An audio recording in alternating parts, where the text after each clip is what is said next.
Hello dear students, आप सबका स्वागत है एक फिर से एक और नई इन्फॉर्मेटिव वीडियो में।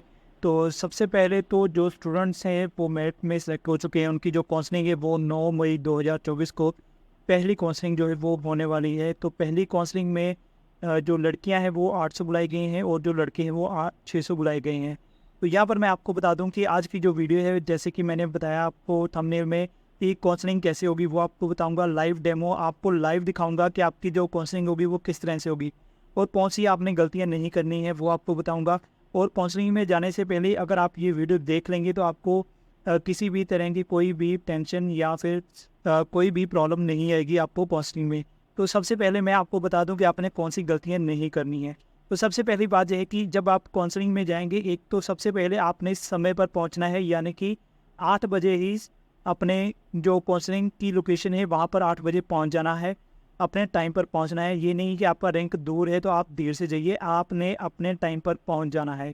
इसके अलावा आपने अपने जो डॉक्यूमेंट्स हैं वो साथ में कैरी करने हैं, ओरिजिनल भी साथ में लेके जाने हैं और फोटोकॉपी भी ज़रूर साथ में लेके जाइएगा। जो फ़ोटो कॉपीज़ हैं वो दो दो साथ में लेके जाने हैं। तो बहुत सारी जो स्टूडेंट्स की कन्फ्यूज़न है कि 10th की डीएमसी नहीं है तो उसका हम क्या करें। तो देखिए, ना तो डिजी लॉकर में ये डीएमसी आई है, ना ही आपके स्कूल में आई है।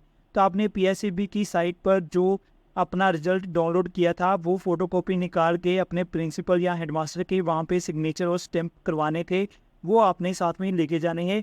अदरवाइज़ बाकी जो भी आपके डॉक्यूमेंट्स हैं वहाँ पर कोई भी प्रिंसिपल के साइन नहीं होने हैं। जो डॉक्यूमेंट्स मैंने आपको बताए हैं वही आपने लेके जाने हैं। एडमिट कार्ड, 10th क्लास के रिजल्ट की डीएमसी, आप जिस कैटेगरी के साथ रिलेटेड हैं वो लेके जाएंगे, ठीक है। इसके अलावा आधार कार्ड है, बैंक कापी है, या फिर आप जिस कैटेगरी के साथ रिलेटेड हैं जैसे बीपीएल कार्ड है या फिर आटा दाल स्कीम कार्ड में हैं आप, तो या फिर वुमेन हाउस होल्ड का आपके पास सर्टिफिकेट होना चाहिए, या फिर जो हैंडीकैप स्टूडेंट का जो सर्टिफिकेट है वो होना चाहिए। तो ये कुछ चीज़ें हैं जो आपके पास होनी ज़रूरी हैं, क्योंकि जब मैं काउंसलिंग में था तो काफ़ी सारे जो स्टूडेंट थे वो ओरिजिनल नहीं ला के लेके आते थे या फिर फ़ोटो कॉपी नहीं लेके आते थे। फिर उनको मार्केट जाना पड़ता था, फिर उनको जो फ़ोटो कॉपी है वो करवानी पड़ती थी। वो सारा उन काफ़ी कंज्यूम होता था, जिसके कारण क्या होता था कि जब उनका नंबर आता था वो नंबर मिस हो जाता था और नेक्स्ट स्टूडेंट को चांस मिल जाता था। इसलिए आप सभी ने एक तो टाइम पे जाना है, अपने डॉक्यूमेंट्स साथ में लेके जाना है और कोशिश करनी है कि जब तक आपका नंबर नहीं आता आपने वहीं पर रहना है। और जब आपका जो नंबर आएगा तो आपने अपना जो स्टेशन है वो चूज़ करना है। तो अगर आप अपने टाइम पे नहीं होंगे तो आपकी जगह पर किसी और स्टूडेंट को एडमिशन जो है वो मिल जाएगी। तो ये गलतियाँ आपने बिल्कुल नहीं करनी है। इसके अलावा जो मोस्ट इंपॉर्टेंट चीज़ है, आपने घर से ही डिसाइड करके जाना है कि आपने मेडिकल स्ट्रीम लेना है, नॉन मेडिकल लेना है या फिर कॉमर्स लेना है। बट बाय चांस अगर मेडिकल की सीटें फुल हो जाती हैं तो आपके पास ऑप्शन होनी चाहिए कि क्या आप नॉन मेडिकल या कॉमर्स में जाना चाहते हैं या नहीं जाना चाहते हैं। अगर आपने एक बार मना कर दिया, डिनाई कर दिया, तो आपको एडमिशन नहीं मिलेगी। तो इसके अलावा वहाँ पर आपके पास समय भी बहुत कम होगा आपको स्टेशन चॉइस करने के लिए। इसके लिए आपने पहले से ही अपने आप को प्रिपरेशन करके रखना है। और भी आपने जो कमेंट्स आ रहे हैं, या फिर मैं आपकी नॉलेज के लिए बता दूं कि वहाँ पे ज़रूरी नहीं है कि आप अपने फादर को या मदर को साथ में लेके जाएं। आप किसी अपने ब्रदर को या किसी और रिलेटिव्स को भी साथ में लेके जा सकते हैं।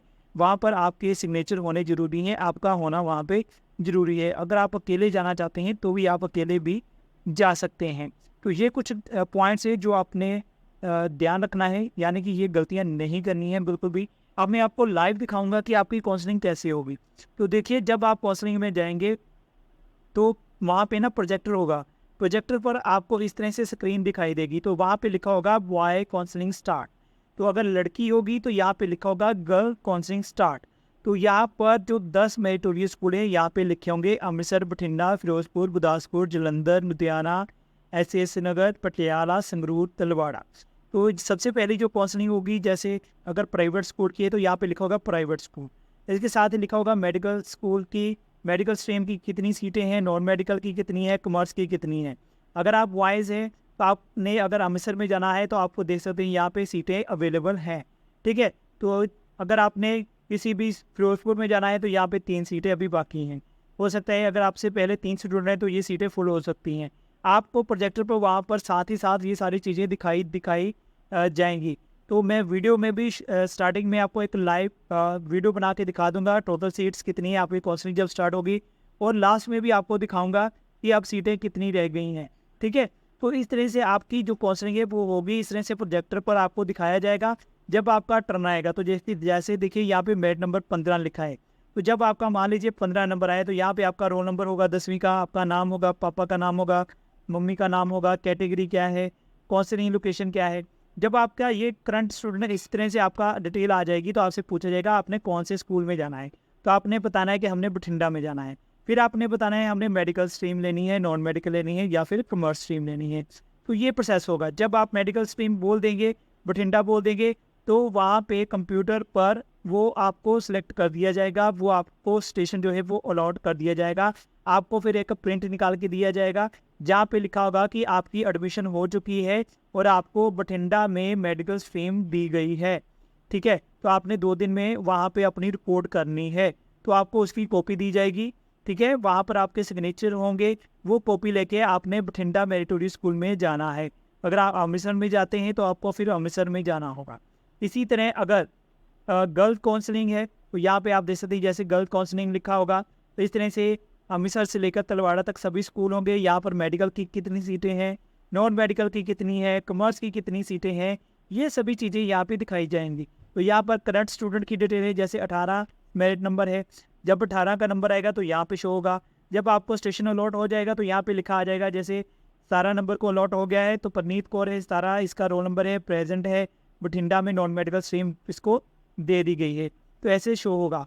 अगर आप किसी और कैटेगरी में, जैसे WHS का मतलब है वुमेन हेड हाउस होल्ड, ठीक है, तो यहाँ पर वो सीटें होंगी, आपकी कितनी सीटें हैं मेडिकल में, नॉन मेडिकल की, इस तरह से सभी शो होगा आपको। आपका मेरिट नंबर शो होगा। जब आपको सीट मिल जाएगी तो आपका ऐसे नाम शो हो जाएगा। ठीक है, तो ये सारी ये जो सीटें हैं ये गर्ल्स के लिए सीटें होती हैं। इसी तरह जो जनरल कैटेगरी की काउंसलिंग होगी तो यहाँ पर कैटेगरी में लिखा होगा जनरल। तो यहाँ जैसे WHH लिखा है या फिर यहाँ पर प्राइवेट लिखा है, यहाँ पे लिखा होगा जनरल। तो मेडिकल की जैसे 60 सीटें लिखी होंगी, नॉन मेडिकल की 150 सीटें होंगी, कॉमर्स की 40 सीटें होंगी, इस तरह से लिखा होगा। तो जैसे जैसे सीटें अलॉट होती जाएंगी यहाँ पे सीटें कम होती जाएंगी। ठीक है, तो फर्स्ट डे काउंसलिंग होगी, फिर सेकंड डे काउंसलिंग होगी, तो थर्ड डे जो काउंसलिंग में सीटें बच गई हैं वो शो होंगी, फोर्थ डे में जितनी सीटें बच गई हैं वो आपको शो होंगी। इसके अलावा जो स्टूडेंट मना कर देगा, जो रिजेक्ट हो जाएगा, वो भी आपको यहाँ पे शो हो जाएगा। तो देखिए रिजेक्ट कौन से स्टूडेंट्स होते हैं, जो डॉक्यूमेंट्स जिनके कंप्लीट नहीं होते वो रिजेक्ट हो जाते हैं। जिन स्टूडेंट्स को लगता है कि उन्होंने अमृतसर में जाना है पर अमृतसर में सीटें फुल हो चुकी हैं, वो और स्कूल में नहीं जाना चाहते, वो मना कर देते हैं, वो सीटें रह जाती हैं। इसके अलावा कुछ स्टूडेंट ऐसे होते हैं जो वहाँ पे जाते हैं बट उन्होंने मेडिकल में लेना है, मेडिकल में सीट नहीं है, वो नॉन मेडिकल में नहीं जाना चाहते तो वो मना कर देते हैं। ऐसा भी होता है। तो इस तरह से कुछ स्टूडेंट जो है वो मना भी करेंगे, डिनाई भी करेंगे। ठीक है, तो वो आप पर डिपेंड होगा कि कौन सी सिचुएशन में आप हो वहाँ पे। तो फर्स्ट सेकंड डे पे कोई प्रॉब्लम नहीं होगी क्योंकि आराम से सीटें मिलेंगी। थर्ड डे और फोर्थ डे में ज़्यादा प्रॉब्लम आती है और ज़्यादातर सिचुएशन जो गंभीर सिचुएशन होती है वो फोर्थ डे में होती है, क्योंकि वहाँ पर सीटें भी कम होती हैं और जहाँ पर आप जाना चाहते हैं वो भी आपको स्टेशन नहीं मिलता या फिर आपको जो स्ट्रीम है वो नहीं मिलती है। तो इसलिए जो तो फर्स्ट डे या सेकेंड डे में जाएंगे उनको कंफर्म है कि उनको जो सीट है वो मिलेगी ही मिलेगी। इसलिए बेफिक्र होकर टेंशन फ्री होकर जाना है, रिलैक्स माइंड होकर जाना है, अपनी काउंसलिंग करिए। कोई ज़्यादा प्रॉब्लम नहीं होती काउंसलिंग में, जस्ट आपसे पूछा जाएगा कौन सा स्कूल लेना है, कौन से स्ट्रीम में जाना है, आपके जो डॉक्यूमेंट्स हैं वो वेरीफाई किए जाएंगे, बस इतना सा प्रोसेस है। तो मैंने आपको लाइव डेमो दिखाई है कि आपकी काउंसलिंग कैसे होगी, कैसे आपको स्क्रीन में ये सारी चीज़ें जो है वो शो होगी। तो इस तरह से आपकी जो काउंसलिंग है वो होने वाली है। तो इस तरह से आप अपना जो सामान है वो प्रिपेयर करके जाइएगा, डॉक्यूमेंट्स प्रिपेयर करके जाइएगा, टाइम पे पहुंचना है। बाकी जो भी अपडेट्स होंगी वो मैं आपको कल शाम को अपडेट कर दूंगा लाइव।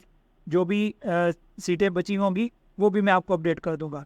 ठीक है, तो जिनकी फर्स्ट डे काउंसलिंग है मेरी तरफ से हम सभी को बेस्ट ऑफ लक है, बेस्ट विशेस है। तो आज की इस वीडियो को